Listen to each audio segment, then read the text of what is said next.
Graça e paz a vocês e ao Senhor Jesus Cristo. Amém. O soberano dos reis da terra. Aleluia. O nosso soberano. Amém.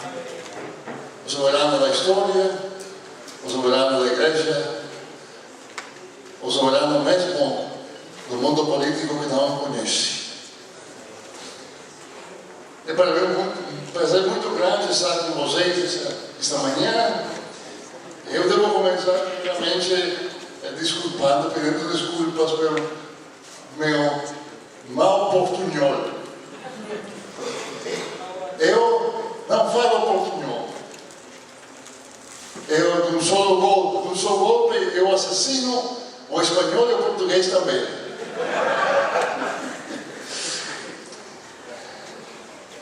Faz quase 499 anos que Lutero fixou suas famosas 95 teses na porta de Wittenberg. Isto quer dizer que no próximo ano iremos comemorar os 500 anos do início da Reforma Protestante. Embora você tenha vivido 200 anos depois da Reforma, sempre que se considerou filho dela.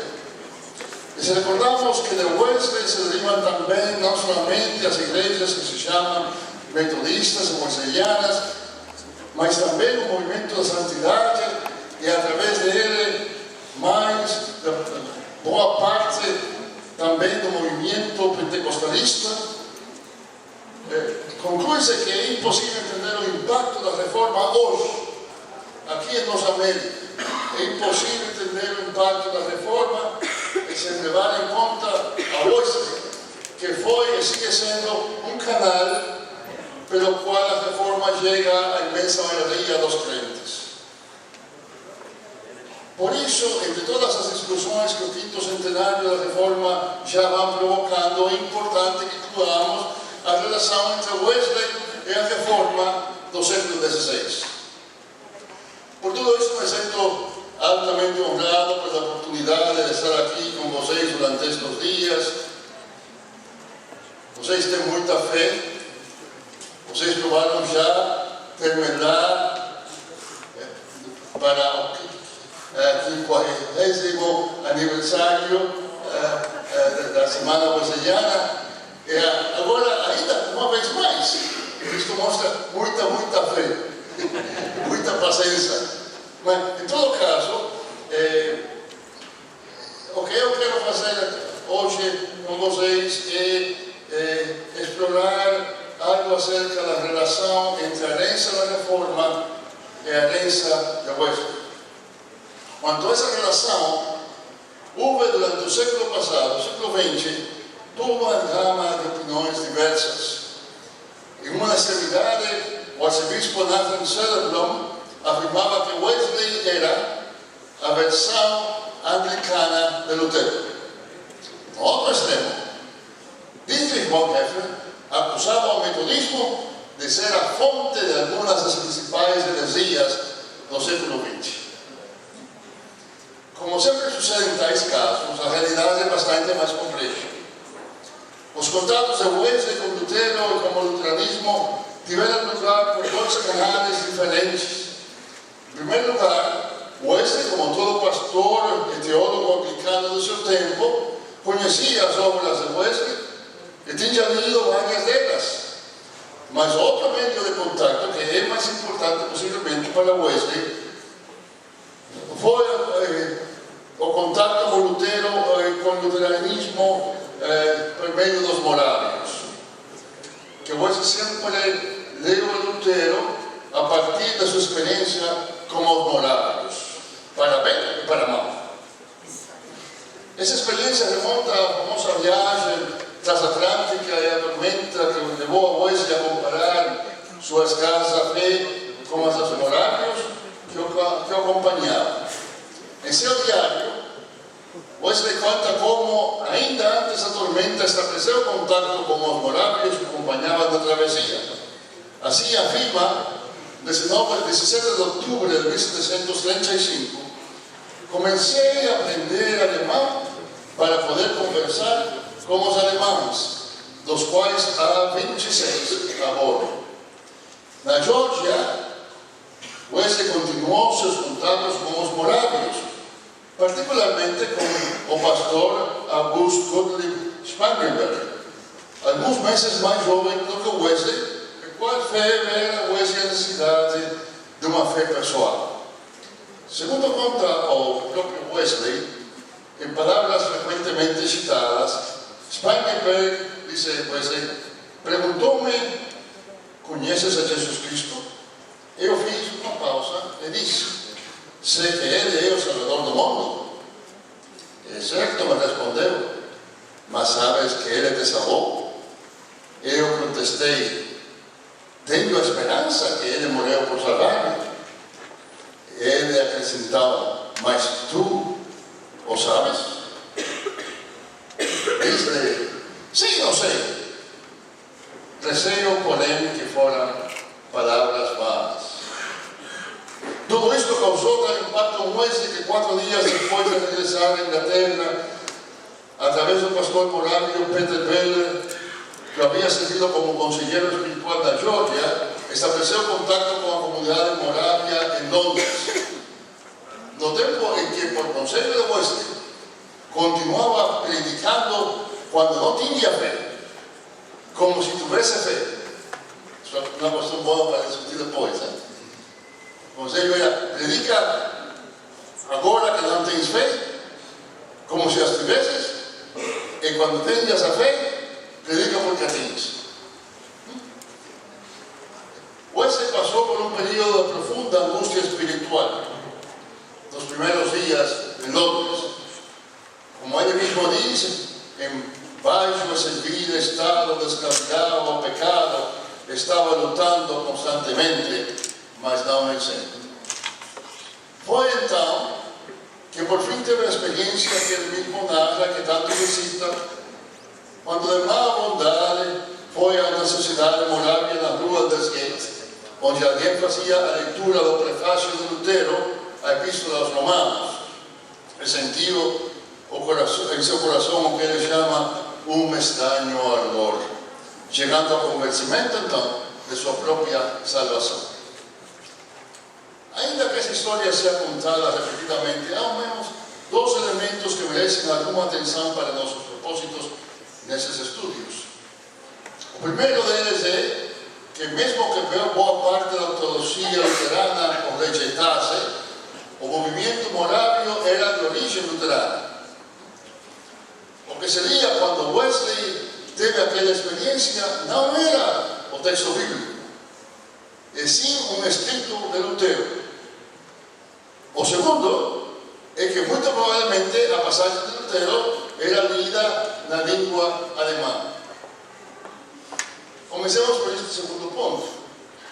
Spangenberg, Beller e os demais moráveis que acompanharam Wesley naquelas lutas eram alemães. Foi para falar com os morávios que acompanhavam a cruzada do Atlântico que Wesley começou a aprender o alemão. Tão prontamente como pôde, após a experiência de Aldersgate, viajou para a Alemanha para conhecer o Conde Zinzendorf e outros líderes morávios. Segundo ele mesmo conta, nessa visita conversou particularmente com aqueles que sabiam latim ou inglês, pois ele mesmo não podia falar o alemão com facilidade.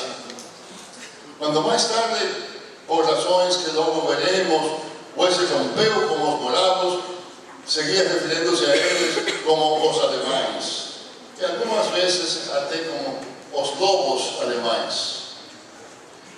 Mas, ao mesmo tempo, seguia sentindo afeto pela língua alemã, a tal ponto que em uma passagem que citei aqui na universidade 15 anos atrás, Wesley mostra seu apreço para com o alemão e o espanhol e seu desprezo em relação ao francês e ao escocês, dizendo que o francês é para o alemão o que o espanhol, não, que o francês é para o alemão ou para o espanhol, ou que uma gaita é para um moro. Porém, muito mais nos interessa o papel de Lutero na experiência da Aldesgueta.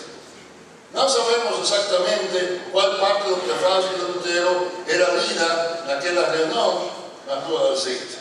Mas nesse prefácio se encontra uma afirmação que me parece responder diretamente às angústias de Wesley. Diz Lutero: fé é uma confiança muito viva, inabalável na graça de Deus, tão certa de si que ela não se importaria de morrer 1000 vezes. E semelhante confiança é reconhecimento da graça divina, da alegria, persistência, agrado ante Deus e todas as criaturas, o que é ocasionado pelo espírito da fé. O paralelismo entre a experiência de Lutero, que se encontrava tras estas linhas, e o que Wesley narra acerca de sua própria experiência é notável. Lutero ditou suas conferências sobre Romanos nos anos 1515 e 16, imediatamente depois de seu famoso descobrimento da justificação pela fé. Segundo ele mesmo contaria mais tarde, apesar de viver como monge irrepreensível, sentia-me pecador perante Deus, estava muito inquieto em minha consciência, sem poder confiar em que estivesse reconciliado mediante minha satisfação. Palavras bem parecidas com o modo em que Wesley descreve seus dias antes de Aldesgueta, quando vivia embaixo desse vil estado de escravidão e de pecado, lutando continuamente, mas não vencendo. E quando, nesta maneira refinada de confiar, diz ele, nesta maneira refinada de confiar em minhas próprias obras, em minha própria justiça, me arrastei lentamente. Lutero continua narrando sua experiência. Então, Deus teve misericórdia de mim. Comecei a entender a justiça de Deus como uma justiça pela qual o justo vive como por um dom de Deus, a saber, pela fé. E agora Wesley, ao escritor de Lutero, que fé é uma confiança muito viva na palavra da graça de Deus, declara que, enquanto ele descrevia a mudança que Deus opera no coração pela fé em Cristo, senti um estranho ardor no meu coração. Senti que confiava em Cristo, somente em Cristo para a salvação. E recebi uma segurança de que Ele havia tirado todos os meus pecados. Sim, os meus. Logo, o primeiro paralelismo que deve ser assinalado entre Lutero e Wesley está precisamente na experiência comum da angústia e desespero, seguida de uma nova confiança e segurança, não já na justiça própria, e sim na justiça de Deus. E tudo isso expresso em termos bem personais e dramáticos. Neste ponto, ambos contrastam com Calvino, que diz pouco acerca de sua experiência de conversão, e menos acerca de um estado de angústia antes dessa experiência. A autobiografia de Lutero e de Wesley repetidamente sai à superfície em suas obras. A de Calvino não. Mas, ao mesmo tempo, deve-se reconhecer o contraste entre a experiência de Lutero e a de Wesley. A angústia de Lutero surgia de seu próprio foro interno, a tal ponto que seus conselheiros não entendiam. A de Wesley surgiu de seus contatos com os morários, combinados com seus fracassos na Geórgia. O segundo paralelismo, que é importante assinalar, tem que ver com o caráter da teologia de ambos. Quando eu comecei meus estudos de seminário, todos os meus professores de teologia eram de tradição calvinista reformada.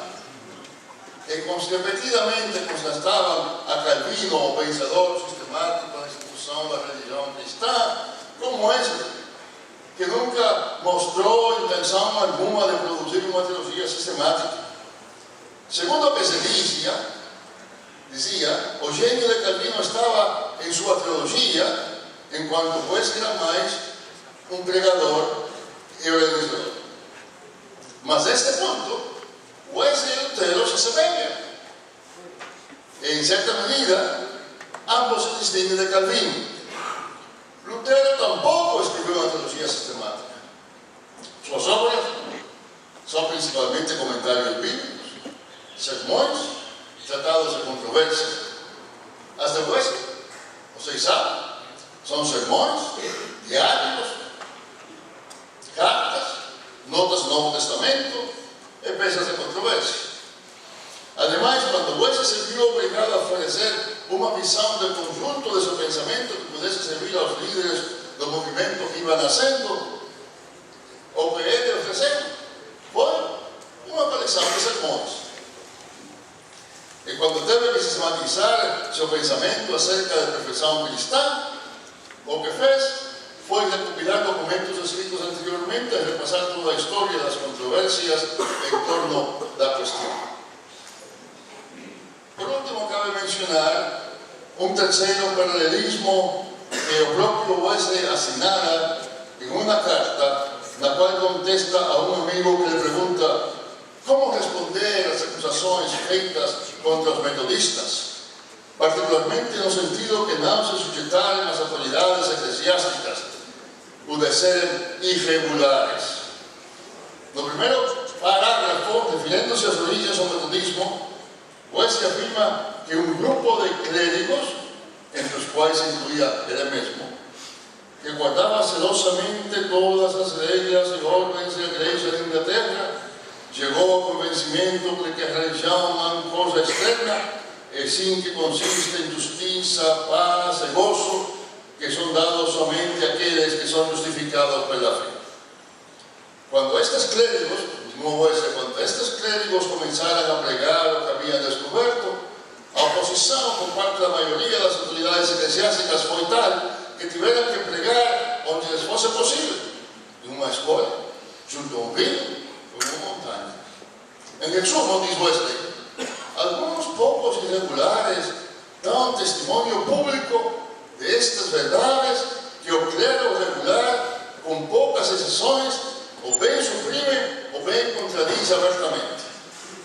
En todo esto, de acuerdo con Wesley, la situación de los metodistas de Inglaterra no es muy diferente de la de Lutero en Alemania 2 siglos antes. Observa Wesley. Supongamos que alguien convidase a un hombre alemán a escuchar la predicación de Lutero. No es probable que si el sacerdote le dijese, si pensase que lo que Lutero decía era verdad y no. Señor, en todo país debe haber una orden establecida, tanto eclesiástica como civil. En Alemania existe tal orden. Você nació dentro de ella. Seus antepasados apoyaron. Y você, por su propia clase y posición, debe ser su guardián. ¿Cómo você puede reconciliar as suas obrigações a respeito como acto de prestar licencia, estímulo, apoyo a principios y prácticas que contradicen a orden establecida? Wesley continúa. Si tal raciocinio hubiese sido seguido, ¿por qué tendría sido la reforma? En todo esto, Wesley fue siempre seguidor y admirador de Lutero. Además, aproximadamente al mismo tiempo en que Wesley tuvo su experiencia en Aldersgate, a oír la lectura del prefacio de Lutero a Epístola a los Romanos, su hermano Carlos tuvo una experiencia parecida a leer el comentario de Lutero a los Gálatas. Sobre la base de esa experiencia de su hermano, por algún tiempo John Wesley repetidamente recomendó a sus seguidores que leesen ese comentario de Lutero a Gálatas. Mas Wesley tenía serias dificultades con la teoría de Lutero, particularmente tal como había conocido a través de los moravios. Esas dificultades llegaron a tal punto que cuando Wesley compiló su famosa biblioteca cristiana, era una biblioteca de 50 libros que todos los líderes metodistas debían leer para conocer la fe cristiana y todo esto, quando ele compilou sua famosa biblioteca, não inclui nela uma única obra, nem de Lutero, nem dos morávios. Isto é ainda mais surpreendente se recordamos que Wesley, de fato, incluyó un libro de William Law, a quien había criticado fuertemente, abiertamente, en correspondencia pública como autor. También incluyó la vida de Gregorio López, un católico español que vivió en México y a quien Wesley consideraba, dice él, un hombre muy santo, por él muy equivocado. Y hasta incluyó una selección da vida espiritual de Miguel de Molinos, mesmo cuando él había declarado que la doctrina de Molino y otros como él fue, cito Wesley, una rocha na cual estuve en grande peligro de encallar. La relación de Wesley con los morávios merece especial atención, pues frecuentemente se hace referencia al papel que los morávios tuvieron en sus primeros años, por él poco se dice acerca de sus desacuerdos con ellos y las razones para tais desacuerdos. Por un lado, Wesley debía mucho a los morávios y nunca negó la importancia que ellos tuvieron en su experiencia religiosa, mas exactamente lo contrario. También los defendió en 1739, no año siguiente, la experiencia de Aldersgate, contra aquellos que le atribuían doctrinas y opiniones que no eran las de ellos. Por otro lado, siempre sentó algo fuera de lugar en las reuniones los morávios y por fin se afastó de ellos. En una carta a su hermano Charles en 1741, esto es 3 años después de la experiencia de Aldersgate, le decía que no estaba pronto para reunirlo con los morávios y daba varias razones. Por último, el distanciamiento fue tal que Wesley llegó a se referir a los morávios, o al menos algunos entre ellos, como los lobos alemanes. En agosto del mismo año, menos de 3 meses después de escribir a su hermano, Wesley se dirigió directamente al conde Zinzendorf, a la comunidad de Helmut, que era el centro del movimiento morávico, señalando, explicando sus diferencias con los morávios. Esa carta muy extensa, ofrece 6 razones por las cuales se ve obligado a se separar de un movimiento que le había ayudado en los días más difíciles de su vida, en cuyo sello había por fin encontrado paz espiritual. Ainda que Wesley nada más se presente de ese modo, estas 6 razones, muchas de las cuales parecen ser caricaturas o exageros de tendencias protestantes entre algunos morávios, no todos, giran principalmente en torno de cuestiones referentes a la relación entre la justificación y la santificación y el uso de los sacramentos. Poco después, Wesley y Zinzendorf tuvieron una conversa que serviría después para confirmar diferencias aparentemente insuperables. El propio comienzo de la carta de Wesley a Zinzendorf ya muestra que la ruptura es definitiva. Wesley afirma: puede parecer extraño que alguien como yo les escriba. Creo que vocês son filhos de Dios pela fe en Jesús Cristo. Vocês creen, como algunos disseram, que yo soy filho do diabo e servo da corrupção. O que me propongo es dizer clara y libremente o que tengo visto o oído entre vocês en cualquier parte de su iglesia que no parece concordar con el Evangelio de Cristo. Las 6 razones que Wesley presenta en esa carta para su desavenencia con los morávios no son todas de igual importancia. Acerca de segunda que tenía que ver con los grados de fe, más tarde Wesley mismo declaró que lo que él le había dicho no era correcto. Desculpó a los morávios. A quarta, simplesmente uma lista de supostas atitudes dos moráveis que você critica. Resta, então, a primeira, a terceira, a quinta e a sexta. A primeira razão é o ponto central da questão. E tem que ver com a relação entre a salvação e a santificação. Wesley diz que escutou os moráveis afirmarem que, cito Wesley, a salvação não implica desfazer-se do pecado, limpiar a alma de todo pecado, mas somente destruir o sistema mesmo desse pecado, que sim implica a liberdade dos mandamentos de Deus, de modo que quem foi salvo pela fé não tem obrigação nem necessidade de se sujeitar a eles. Não tem necessidade de se sujeitar aos mandamentos. Este é o ponto importante. Que no Novo Testamento não há outro mandamento que o de crer.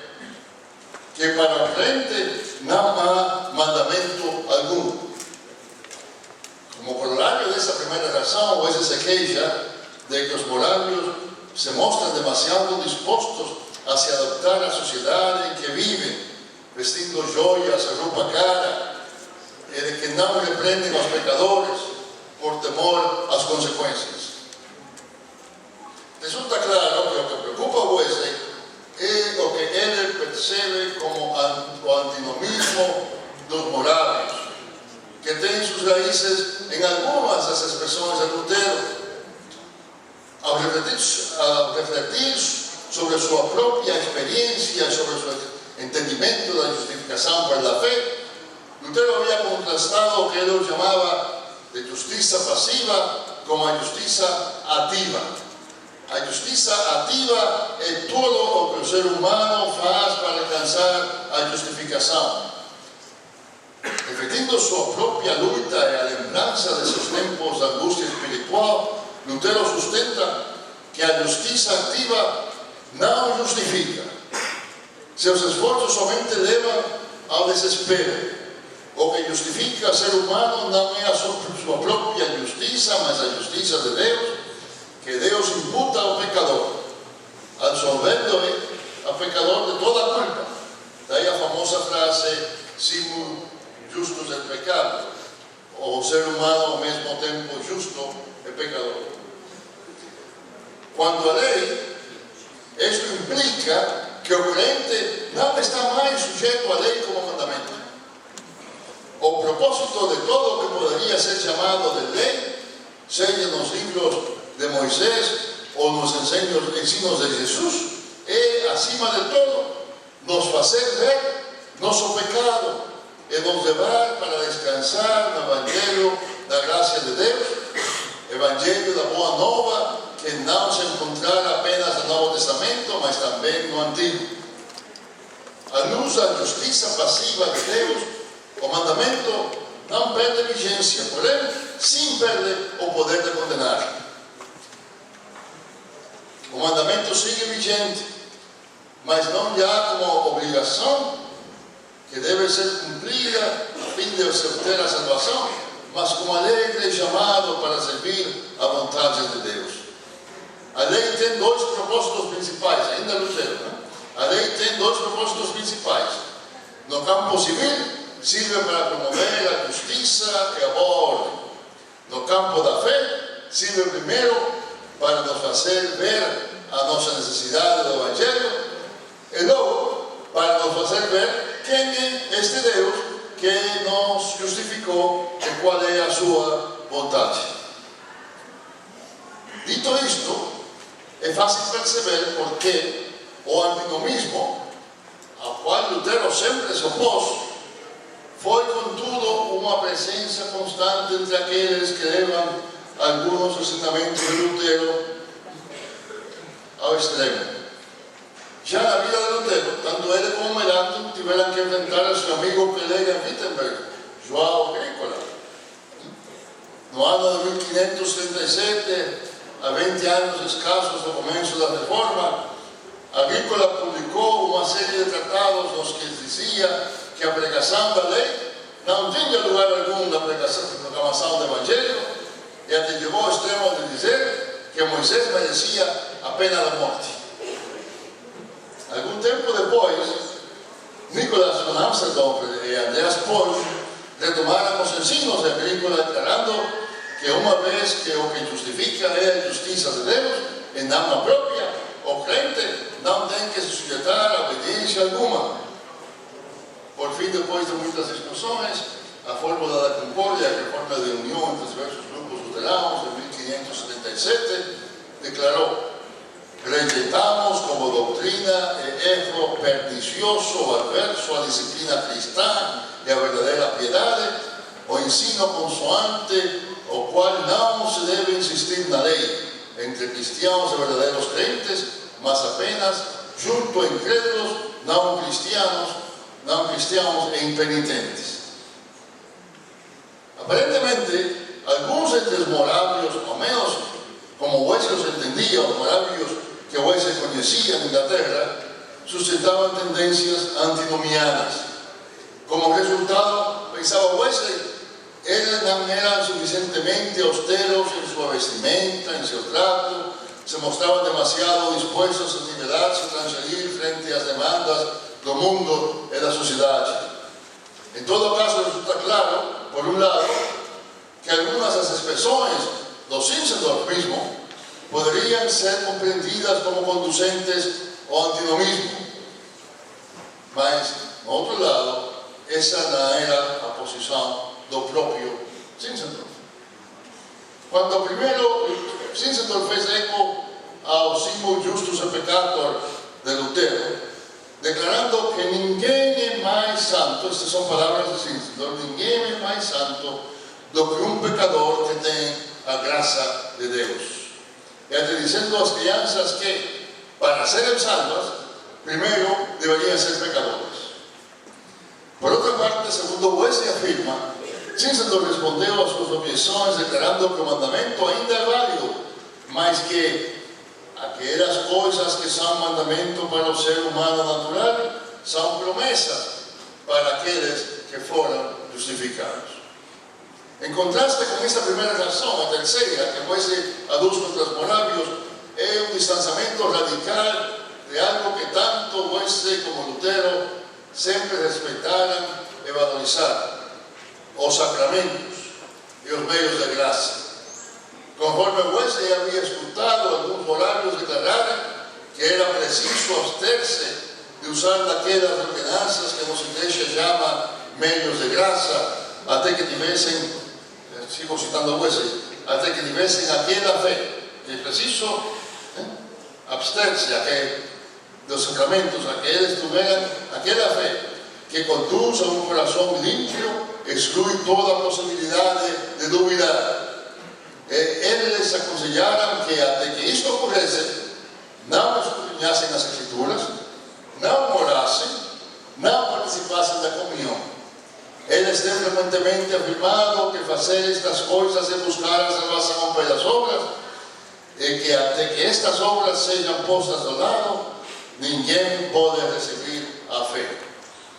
Quanto às ordenanças que vocês mencionam em particular, isto é, a oração, ou a participação da comunhão, o exame das Escrituras, os morávios afirmam que se alguém tem fé, não necessita delas, e que se não tem, não deve usá-las.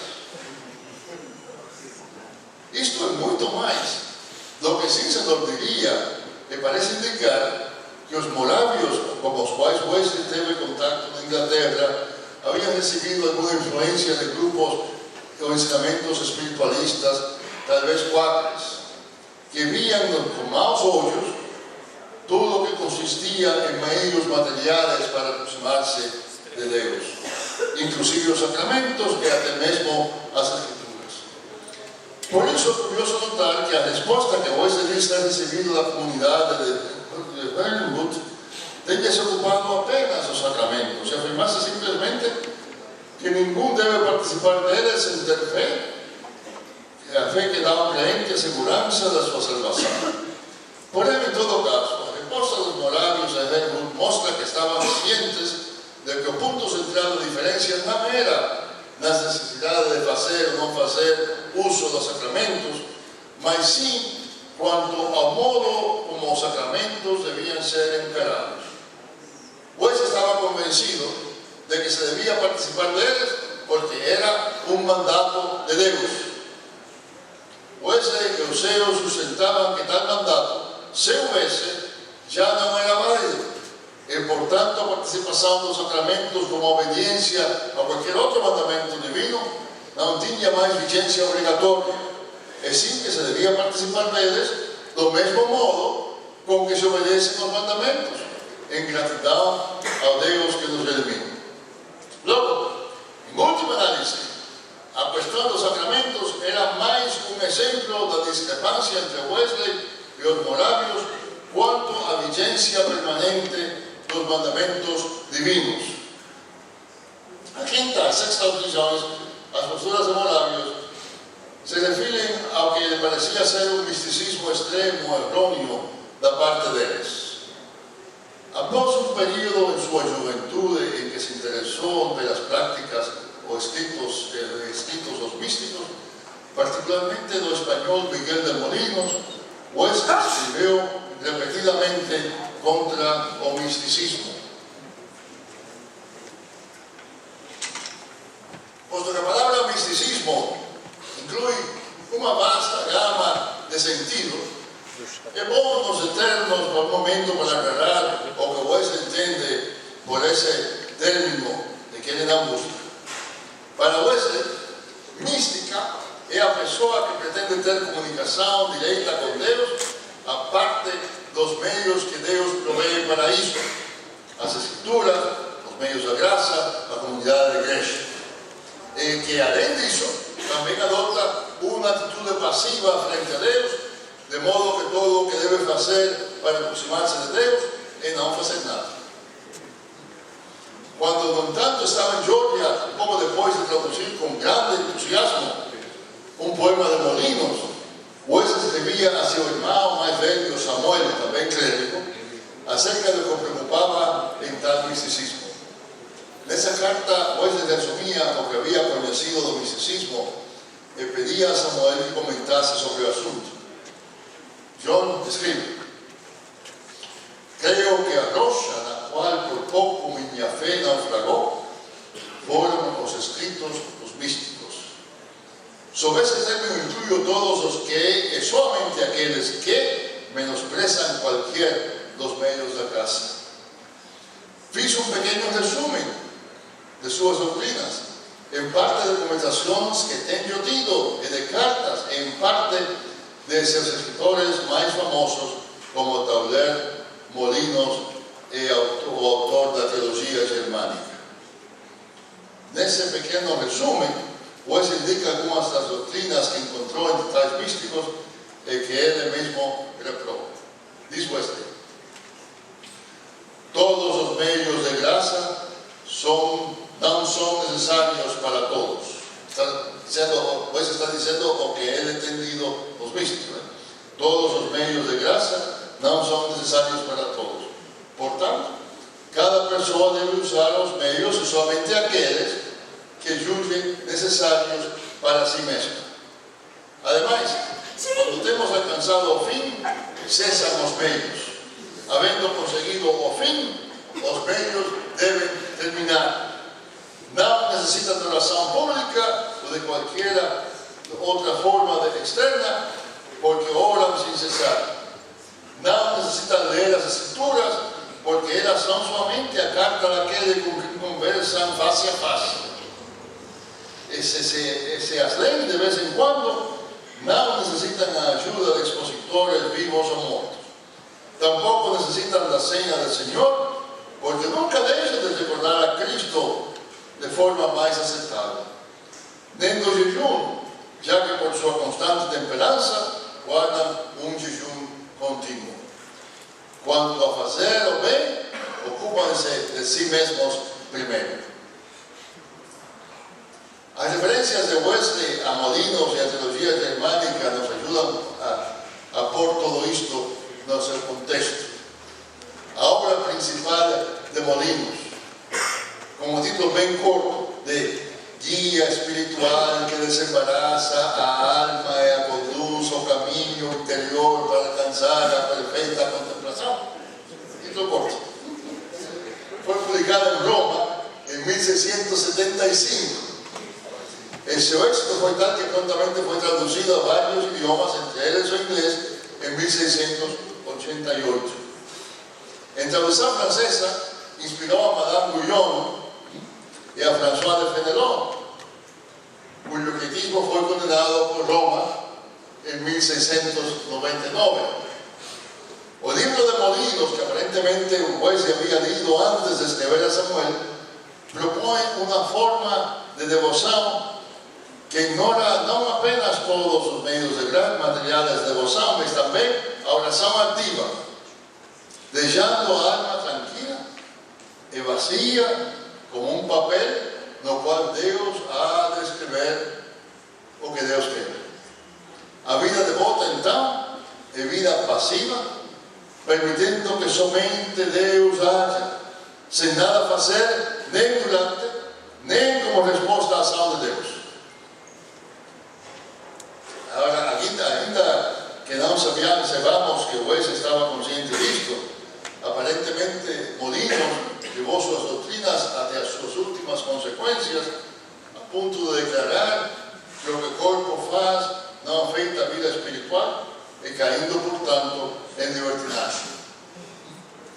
A teologia germânica era um pequeno livro, apenas conhecido hasta que a juez eu tive lido, publicado primeiro em 1516, e logo uma edição revisada em 1518. Aparentemente, o que mais atrai o jovem Lutero da teologia mística era o princípio característico da mística alemã da época, da Gelassenheit. Gelassenheit pode ser traduzida como uma combinação de resignação, equanimidade, despreocupação, abandono, soltar as amarras, deixar-se ir. Lutero havia se acercado do misticismo por indicação de seu conselheiro espiritual, Staupitz, que havia encontrado ele mesmo no misticismo seu próprio caminho, e agora havia Lutero tão preocupado pela questão de sua própria salvação que ele escreveu esta mística do confiante abandono em Deus. A princípio, Lutero acreditou haver encontrado ali a resposta para suas angústias. Contudo, logo o próprio misticismo lhe pareceu insuficiente, ao menos por duas razões. Uma delas foi sua própria experiência de que, quando mais buscava abandonar-se a Deus, sua suposta passividade perante Deus se convertia em uma nova obra. Outra era a tendência de tal misticismo em função de sua própria ideal de Gelassenheit para o quietismo, uma atitude de abandono e desinteresse por assuntos do próximo, da igreja, da sociedade. Porém, o que o preocupava ainda mais era que essa tradição mística, profundamente influenciada pela tradição platônica e ensemesmada da contemplação espiritual, que parecia desentender-se das Escrituras e até do próprio Jesus Cristo. Apenas 2 anos depois de publicar sua segunda edição da teologia germânica, Lutero atacava ao seu Dionísio, a grande figura dessa tradição, dizendo que era, cito Lutero, enormemente dañino, pois sigue mais a Platão que a Lutero, que a Calvino, que a Cristo. Enormemente dañino, pois sigue mais a Platão que a Cristo. Em seus livros não encontrarás a Jesus, e se já o conheces, o perderás. Falo por experiência própria. Mais adiante, Lutero mesmo diria que tais teólogos, cito Lutero, deixando de lado o Filho, seguem suas próprias ideias e especulações, destruindo a majestade de Deus. Falam então de matrimônios espirituais, nos quais imaginam a Deus como esposo e a alma como a esposa, como se o ser humano nesta carne de corrupção pudesse se relacionar e se unir diretamente a Deus sem mediador. Nesta teologia estuve enredado, lo que resultou grave dano para mim. Hoje se concorda com Lutero quando a necessidade de rechazar tal misticismo ele deve ser rejeitado por um lado porque minimiza la importancia de la encarnación, y por otro, porque se desconsidera los medios de gracia. No olvidemos que para Lutero la comunión y la presencia de Cristo en él era tan importante que por esa única razón se negó a establecer alianza con Zwingli. Y que para Wesley esa comunión también era tan importante que, siendo posible, buscaba participar de la comunión todos los días. Há outros dois puntos nos quais as definições de Wesley são mais fortes que as de Lutero. O primeiro é a dimensão social da obediência cristã. Wesley objeta contra o misticismo porque tende a se esquecer do próximo e de suas necessidades, tema que era de suma importância para ele, como se pode ver abundantemente em seus escritos sobre a escravidão e sobre a má gestão da economia. Como eu disse lá aqui 15 anos atrás, os escritos de Wesley contra a escravidão foram muito importantes para a condenação da escravidão em Inglaterra e depois nos outros países. E seu trabalho sobre a economia se lê quase como algo escrito no século XX, buscando as razões pelas quais a pobreza, pelas quais a explotação, tudo isso. Porém, a principal objeção de Wesley a esto que ele chama misticismo são suas tendências antinomianas, outra vez o mesmo tema, as tendências antinomianas do misticismo.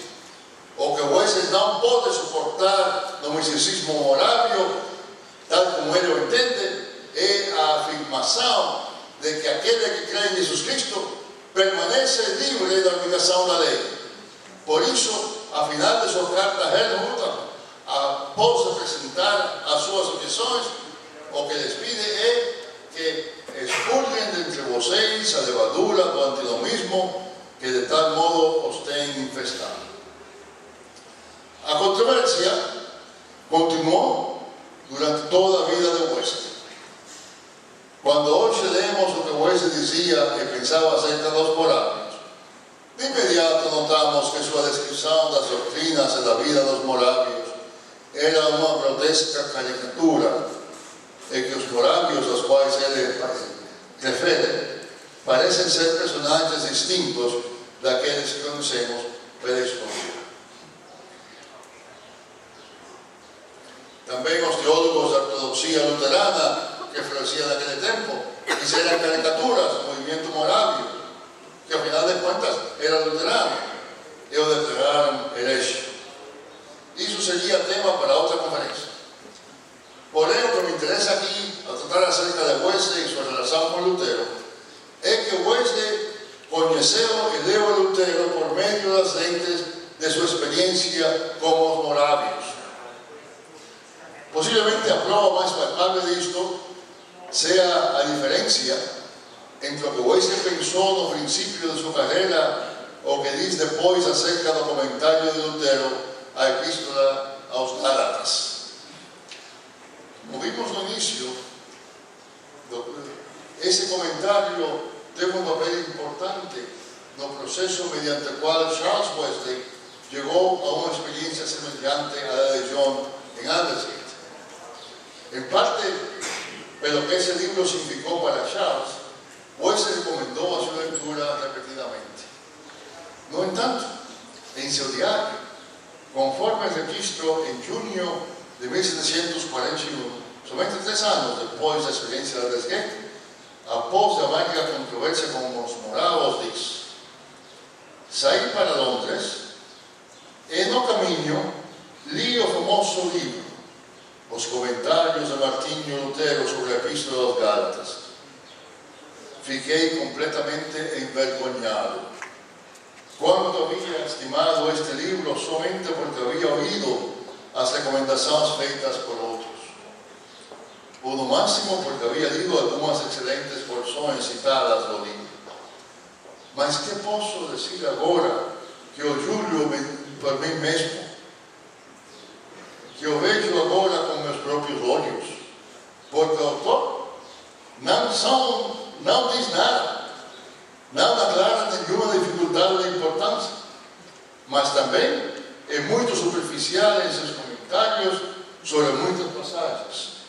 Turvo e confuso em quase todos. Também está profundamente tingido com misticismo do princípio ao fim e, portanto, profundamente equivocado.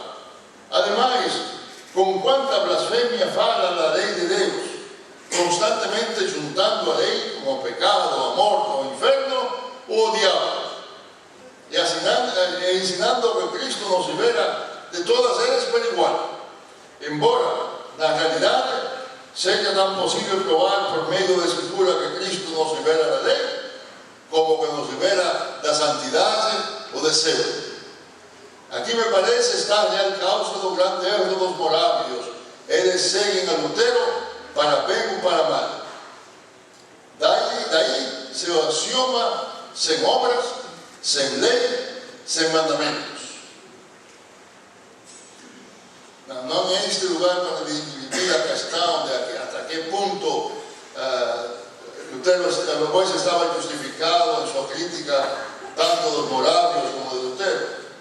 Qualquer morávio que saiba algo da sua própria tradição religiosa, e qualquer luterano que saiba algo da sua, facilmente poderá mostrar que em todo isto Lutero não faz justiça nem aos morávios, Wesley não faz justiça nem aos morávios, nem a Lutero. Simplesmente, a título de exemplo, quero ensinar que Wesley acusa aos morávios de não se ocupar do próximo nem de compartilhar sua fé. O fato é que os morávios fundaram orfanatos, escolas e muitas outras agências de serviço social, e que, se tomamos em conta o número reduzido de seus seguidores, entenderam um labor missionário nunca igualado em toda a história de Deus.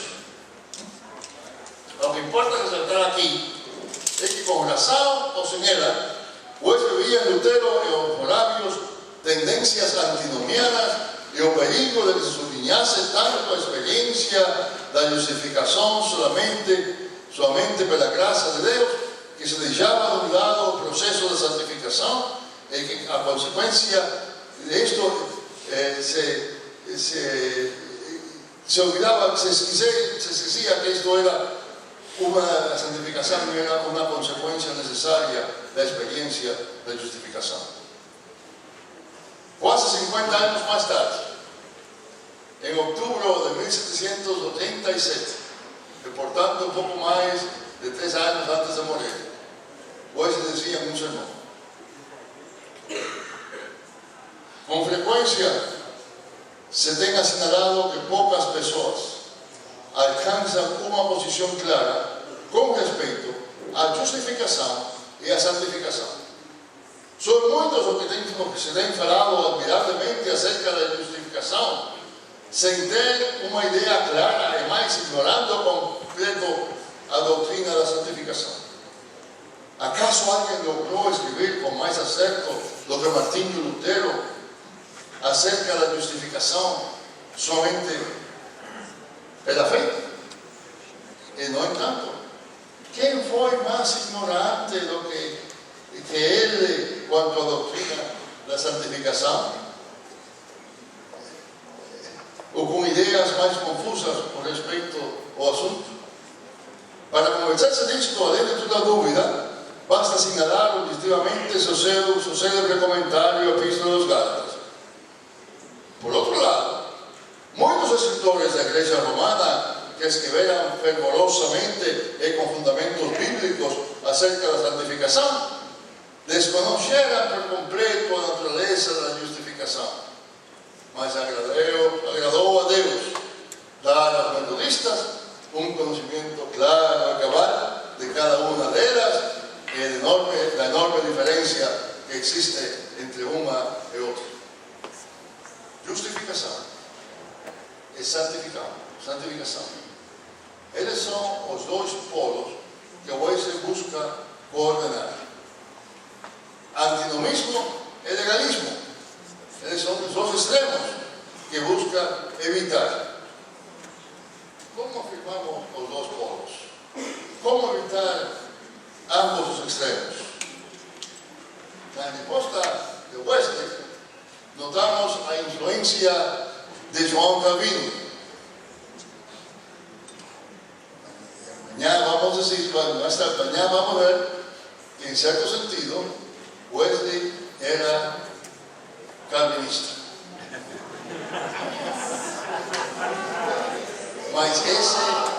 Mas esse é o tema para amanhã.